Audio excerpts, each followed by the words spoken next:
Is it terminal? I don't know. I don't see anybody treating the patient. There's not enough mutual agreement that this is bad and that we should do something about it. Um, and if there's not enough agreement, that means that every election is vulnerable.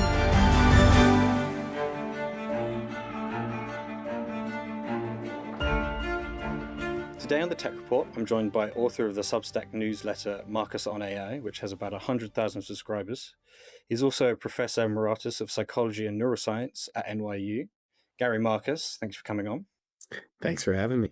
It was recently discovered that ChatGPT was using Grokkopedia as a source of information on admittedly some limited topics. It's notorious for being, let's say, at best it's unreliable, and then maybe at worst a sort of a propaganda machine. Why do you think OpenAI has essentially defended the use of referencing Grokkopedia as using like a broad range of sources when Grokkopedia is itself essentially an AI summary tool? I mean, I think that OpenAI is hungry for data, and they're so desperate for data that they will say or do anything to get that data. This has been going on for a while. It was a fascinating piece by Cade Metz a couple years ago talking about how the president of the company was personally downloading YouTube videos trying to get more data transcribed. He was going to automatically transcribe them in order to add more data. Um, there are different ways that we might build AI and different ways that you can imagine intelligence working. Human beings, I have two small ones, don't need to memorize the entire internet in order to act intelligently. But LLMs, large language models that power tools like ChatGPT, are not actually that smart. They give the illusion of being smart because they mimic data. The more data they have, the more they can do that mimicry job. But that leaves the companies really desperate for data. Honestly, if my two kids see only 1% of the internet, they'll be fine. Probably they've seen less than, I don't know, 1/100% of the internet. And they're just fine. They understand the world. They build models of how the world functions. They can get around. They don't need it all. But these systems have to use the entire internet as a crutch. And when you're working at that scale, you also can't be very discriminating. You just sort of, it's like, give me more data now. It's like you have to feed the beast. And feeding the beast requires perpetual finding whatever data you can. And some of it's crap. I mean, a lot of the data that these systems are using like comes from Reddit, which is not the most high quality source. The insane hunger for data has driven copyright violations, desperate pleas to have exemption from copyright, and the reuse, the recycling of garbage. And that's going to continue to be the case until somebody comes up with a form of AI that is more efficient from data and really is able to think more deeply than current models. Do you think then OpenAI essentially made the choice of quantity over quality, sort of picking the cheaper AI generated data over sort of buying the licensed human made data of journalism or things like that? I mean, they're doing some of all of that, probably. I mean, I don't have direct access to what they're doing, so I can only speculate. But my speculation from every sign that I see is they will use any data they can get their hands on. They may do a little bit of discrimination, but basically, they feel like they get better results by using more data, so they'll use it all. They'll use it. The famous line from Mira Murati, who's gone, is that they use publicly available sources, which means anything that they could download, whether it was legal or not, basically, as far as I could tell. And so downloading data from Grok queries falls into that too. It's probably not in accordance with the terms of the Grok license for that matter. I don't know. I'm not a lawyer. I didn't read the licenses, but there might be licensing issues there. More than that, there are quality issues, right? I mean, that's the real problem is you can't trust these systems. And a genuinely intelligent system would be more mindful of what it is ingesting. And it would be like, I don't really think I can trust that. There's been a lot of reports, for example, around why Grokkopedia is not that trustworthy. I won't use it. But these systems don't think like that. They will talk to you as if they do, but they don't actually reason that way. So they suck everything up. And excuse me. So they suck everything up And there's a problem that has a name in the field called model collapse. This is what happens basically when these models suck on their own fumes. And that's already happening. So they will invent things and spread it. We have a phenomenon called LL grooming. Nina Jankowicz was maybe one of the first people to name it. And I've collaborated with her. This is like the Russian Pravda network will make up garbage in order to seed LLMs such that LLMs will then spread it, and it works because the LLMs are not clever enough to know their sources. You can even ask them, and this is in a Substack essay that I wrote with Nina. You can ask the LLMs, "Is Pravda Network a legit source?" And they'll say no. It's Russian propaganda. You shouldn't take it seriously. But then they will take it seriously. They will use it anyway, even though part of the system can repeat someone else telling them this isn't good. They're still absorbing it and metabolizing it all, and so you wind up with this downward pressure on the internet. I wrote a piece 3 years ago, almost to the day, warning that Google, the biggest problem that Google had was not OpenAI passing them. And in fact, they've actually caught up now 3 years later. But the quality of the internet declining, right? If the quality of the internet declines enough that nobody trusts it, then why go to Google? So I actually think this is existential for Google, that that the quality of the internet is in fact deteriorating, and I think everybody knows that. I mean, you led straight on to my next question, which was going to be about model collapse, and you described it perfectly. Sort of large language models being corrupted by training on essentially misinformation or hallucinations of other models. Do you think that we're kind True of too, and they're just completely indiscriminate about what's what. well, because like you say, they don't know which is hallucination and It's which is all true. just data to them, and they don't have the wherewithal to evaluate that data. But I'm sorry, I interrupted your No, question. no, not at all, not at all. Do you think we're starting to see, or we're in the early stages, or maybe not quite the early stages anymore, of sort of inbreeding of AI, if you'll forgive the Yeah, analogy? that's kind of what happened here, right? Right? I mean, OpenAI leaning on Grokpedia, which is kind of like a bastardized version of Wikipedia. Wikipedia is actually fact checked. It's community organized. There've been thousands of studies on it. It's pretty solid. It's not perfect. Nothing in this world is, but it's pretty darn good. And when I look up things that I know, they're usually correct. But Grokpedia alters that, right? And we don't know how, but we know that there's a political slant to how it is altered. That's pretty much by design. Elon will all but tell you that, right? And so OpenAI taking Grokpedia as gospel is saying, let's take this bias source. Of course, there are other bias sources in there too, but again, you don't have a system that is wise enough to evaluate that. And there are other problems too. Like I had a piece in the Atlantic a few weeks ago about Grok itself after Trump invaded Venezuela, or took out the leader of Venezuela. And this is maybe 4 or 6 hours later. Grok just said it didn't happen. Like it didn't have the wherewithal to go out and look at legitimate news sources that actually reported it and verified it. And I don't remember if it was Grok or ChatGPT, it might have been ChatGPT. One of these systems like went on this whole song and dance about how propaganda is possible and you shouldn't, believe everything. They don't know what a good source is and what a bad source is. They suck it all up, make a big mess of everything. And it's a worse mess now that those systems themselves are trained on. It was bad enough if you, in the privacy of your home, asked one of these systems and it gave you a wrong answer. But now they're training on it. They're spreading the sort of toxic misinformation. How long do you think we have until this essentially becomes a terminal? Is maybe a way to put it for I guess AI, but also for maybe the internet Humanity. as a wider concept. Oh, humanity as well. All three. It's already bad. I mean, social media was already making this worse. I mean, people will tell you, look, we've had misinformation since the dawn of humanity. And that's true, right? I mean, people have always lied and so forth. But it's become weaponized and it's become mass produced at essentially no cost. And the downward pressure is just immense. And it's very difficult um, to trust anything. And that's what kids are now growing up. They're like, I'll believe what I want to believe. And they don't.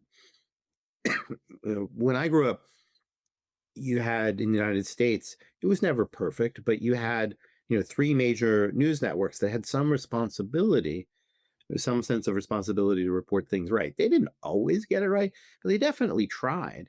Now you have a media system that is mostly run by news aggregators like Meta that really don't care. I mean, they just want whatever sells eyeballs. There's lots of good studies that show that lies percolate faster than truth on these things. So you already had this problem from social media, and now it's exacerbated by the sucking of fumes, by the LLMs repeating garbage and so forth. Is it terminal? I don't know. I don't see anybody treating the patient, right? I just see it getting worse and worse. I don't, you know, does it have to be terminal? No, maybe we could treat it. We could have laws that would hold the people that promote this stuff, which would be LLM manufacturers and social media. We could hold them responsible in some fashion. And that might actually arrest what is now, I think, fairly called a degenerative disease. We have a degenerative disease of the internet, exacerbated by social media companies and exacerbated now by large language uh, models, and which is often the same companies. And it's just getting worse and worse. And most people are just standing around and watching it. If you just stand around and watch your disease, it is going to kill you. I mean, is there? You say it's potentially treatable, but assuming that it's not treated and it does reach a point where, well, I don't want to say there's no way back because that's going to be my question. What is the way back from a point where we reach essentially where the models have collapsed, the AI, the internet rather, is kind of no longer a place people really want to engage with? I mean, it's going to vary by topic, right? So there's not like one magic date. There's just a growing sense, I think a lot of us have it, that the internet is much less reliable than it used to be. And there's a sense that that is accelerating, but it's going to be different in different places. You are not going to see a lot of websites telling you that 2 + 2 = 5. You might see some, but it's really going to be around political themes where I think you're going to first see the most damage. And the problem with that is that democracy depends on the voters having some idea of what's going on. It's supposed to be, if you were a mathematician, kind of a function from your history and beliefs and the data to an educated decision that reflects your place in the world. And if you suddenly don't have data that you can trust, then it becomes much harder for you to do your job as a voter in a democracy. You've written a Substack recently, very recently, about that on sort of more particularly AI swarms, which is something I wanted to talk about. You mentioned LLM grooming briefly earlier, but sort of what are AI swarms and what is it? Tell me about when people are intentionally trying to corrupt AI. So there's an article in Science. I was one of the authors. There were 23 authors, I think, including some people like the Nobel laureate Maria Ressa was one of the co-authors. And then three of us wrote a short version for my Substack that kind of gives a summary. So I don't want to take full credit here. I'm a cog in a wheel trying to Fair bring enough. attention to this problem. And the problem is we've gone to where it is technologically feasible that not only can you put some fake stuff out there, but you can have swarms of interacting bots that try to give the impression that, for example, there are many more people supporting a particular view than actually are. That undermines some of the basic tenets of democracy.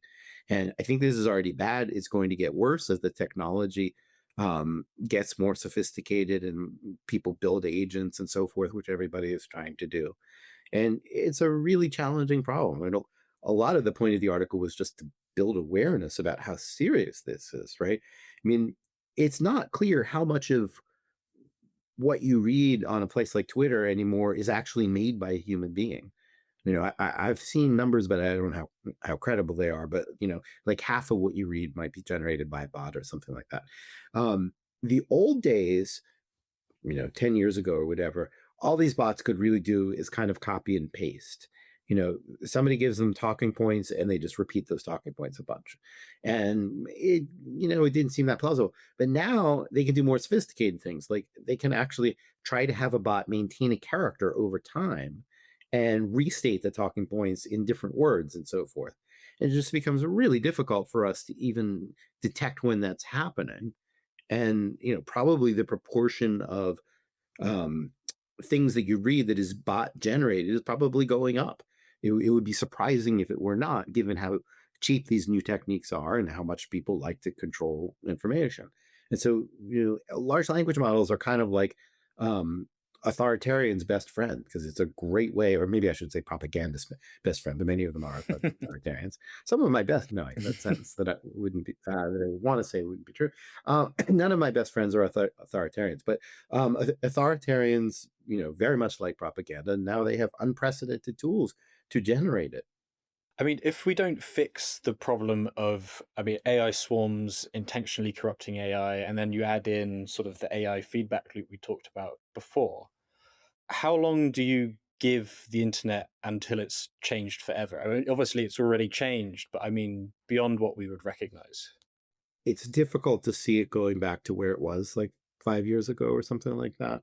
I mean, in fact, maybe COVID was what really changed it the most. So the advent of social media changed a lot.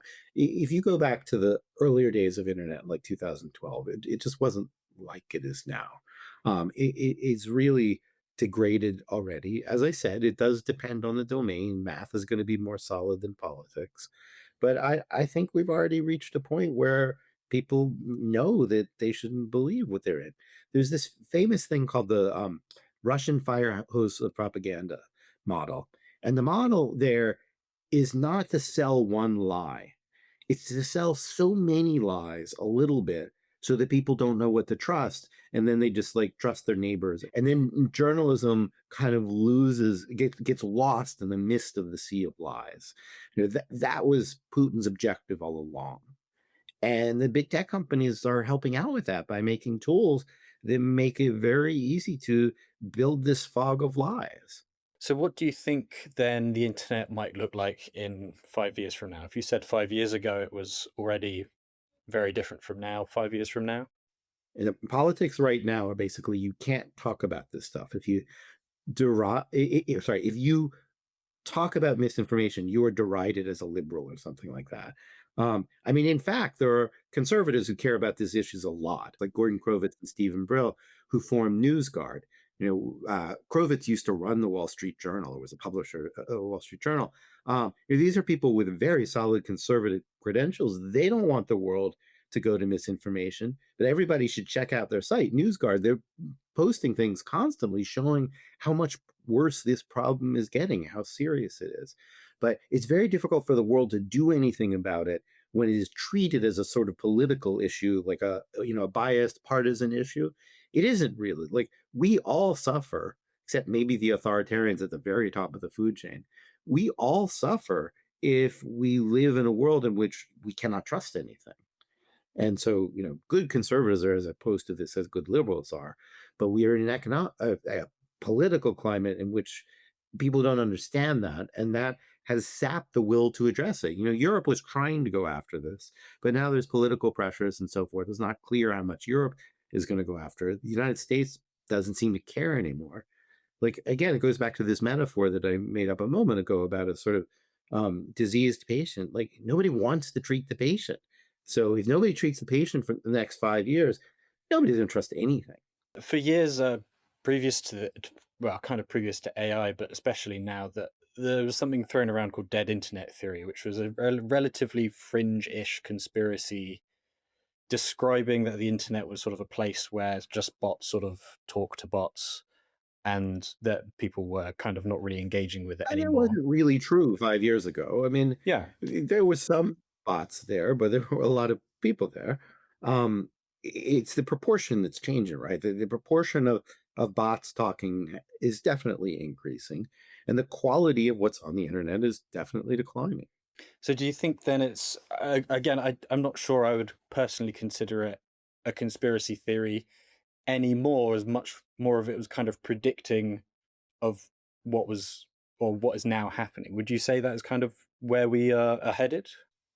I mean, I don't know the particulars of that theory. And I don't want to endorse it or Fair enough. critique it because I don't know enough about it. But I would say that we do have a problem now of AI systems basically re yeah, we do have a problem now. The AI systems recycling garbage that is fed into them. And so a much lower percentage of content is probably authentic than it once was, and that's just going to get worse and worse. And LLMs, large language models, are exacerbating that.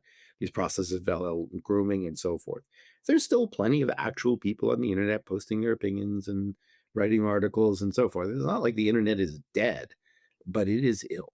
So what happens next then? Again, I keep on coming back. I'm anxious to know a sort of a time frame of where you see us heading, and the date, the deadline for when something needs to be, for when a cure needs to be found, or not just sort of people start to treating the patient. The thing about degenerative diseases is the sooner that you treat them, the better, and the longer you wait, the worse it is.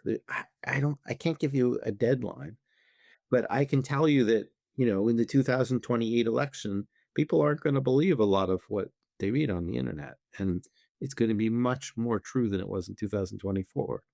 Um, speaking from an American perspective, it's just getting worse and worse, and, unless there is a political will very broadly shared that it's going to continue to get worse and worse, and the worse it is, the more power authoritarians have because nobody knows what to believe anymore.